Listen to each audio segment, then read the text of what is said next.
दोस्तों वो लोग जो बिल्कुल ठीक हैं और चाहते हैं कि वो बिल्कुल ठीक रहें, तो अगर आप चाहते हैं कि आपको कोई भी इस प्रकार का इन्फ्लुएंजा लाइक इलनेस आपको कोई भी ना हो, तो इसके लिए आपको अपनी इम्यूनिटी बढ़ानी होगी। तो इम्यूनिटी बढ़ाने के लिए आपने करना क्या है, आपने 2-3 काम करने हैं, छोटे छोटे काम हैं दोस्तों, और अगर आप अपनी रूटीन की ज़िंदगी में शामिल कर लेते हैं तब आपको ये प्रॉब्लम आएगी ही नहीं। तो इसके लिए करना क्या है, सबसे पहले तो आपने धूप में रहना है, यानी बॉडी के अंदर आपकी विटामिन D3 जानी चाहिए, और विटामिन D3 हमें धूप से मिलती है। तो दोस्तों आपने 1 घंटा धूप में रहना है, और धूप में आप 1 घंटा अगर नहीं रह सकते या बिजी हैं, आपके पास टाइम नहीं है, तो आधा घंटा तो जरूर रहिए। अगर आधा घंटा नहीं रह सकते तो 20 मिनट रहिए, और 20 मिनट भी नहीं रह सकते तो कम से कम 15 मिनट तो आपको रहना ही पड़ेगा।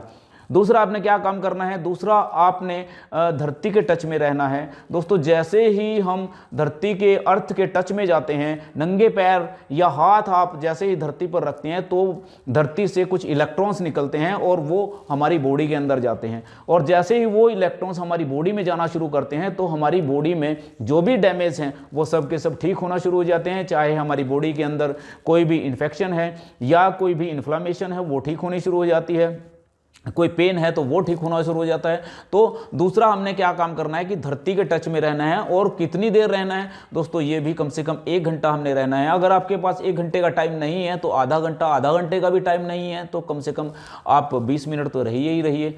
तो दोस्तों 2 काम आपने ये करने हैं। तीसरा काम आपने ये करना है कि शाम को 7 बजे से पहले आप अपने खाने का सिस्टम निपटा लीजिए, और शाम के बाद 7 बजे के बाद आपने खाना नहीं खाना है। आप केवल पानी पी सकते हैं, नारियल पानी पी सकते हैं। अगर आपको ज़्यादा ही भूख लगती है तब आप कुछ फ्रूट्स वगैरह खा सकते हैं, और सुबह के 8 बजे तक आप कुछ ना खाइए। इससे भी क्या होगा, इससे आपकी बॉडी में हीलिंग होगी, इससे आपकी बॉडी में कुछ भी एक्स्ट्रा चीज़ें नहीं बनेगी, और एक्स्ट्रा चीज़ें अगर बनी हुई हैं, बेकार की जो चीज़ें हैं, कोई इन्फेक्शन है बॉडी में आपके, तो वो आपका ठीक होना शुरू हो जाएगा। और दोस्तों आपकी जो इम्यूनिटी है इससे भी बड़ी तेज़ी के साथ बूस्ट होनी शुरू हो जाएगी। एक काम दोस्तों और करना है, आपने 5 तरह के 5-5 हरे पत्ते आपने रोज़ चबा कर खाने हैं।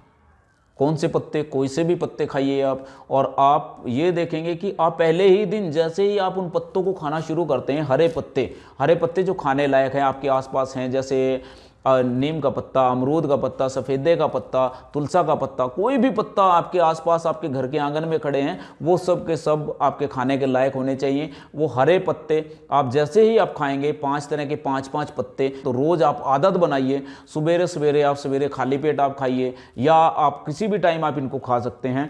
और आप देखेंगे कि पहले ही दिन जैसे ही आप इन पत्तों को खाना शुरू करते हैं दोस्तों, तो आपकी इम्यूनिटी बूस्ट होनी शुरू हो जाती है। पहले ही दिन आपको लगेगा कि आपने कुछ अलग से आज बॉडी के अंदर फीलिंग है, अलग एनर्जी है, तो एनर्जी लेवल आपका बढ़ना शुरू हो जाता है। और दोस्तों ये मतलब कहने की बात नहीं है, आप जैसे ही करेंगे तो आपको खुद फीलिंग होगी कि इन पत्तों के अंदर, देखिए जो हरे पत्ते होते हैं उनके अंदर होता है नाइट्रिक ऑक्साइड। जैसे ही बॉडी के अंदर नाइट्रिक ऑक्साइड बढ़ता है तो आपकी बॉडी के अंदर हीलिंग शुरू होती है, बॉडी का एनर्जी लेवल बढ़ना शुरू हो जाता है, आपकी इम्यूनिटी बढ़नी शुरू हो जाती है, आपके बॉडी के अंदर जितने भी वायरस हैं, बैक्टीरिया हैं, वो मरने शुरू हो जाते हैं, बॉडी के अंदर जो इन्फ्लामेशन है वो ठीक होनी शुरू हो जाती है। अगर आप ये काम लगातार करते हैं तब आप जल्दी बीमार नहीं पड़ोगे, आपकी इम्यूनिटी जो है वो बढ़िया रहेगी, स्ट्रॉन्ग रहेगी। दोस्तों आज की वीडियो में बस इतना ही। अगर आपको ये वीडियो अच्छी लगी हो तो इसे लाइक, शेयर और सब्सक्राइब जरूर करें।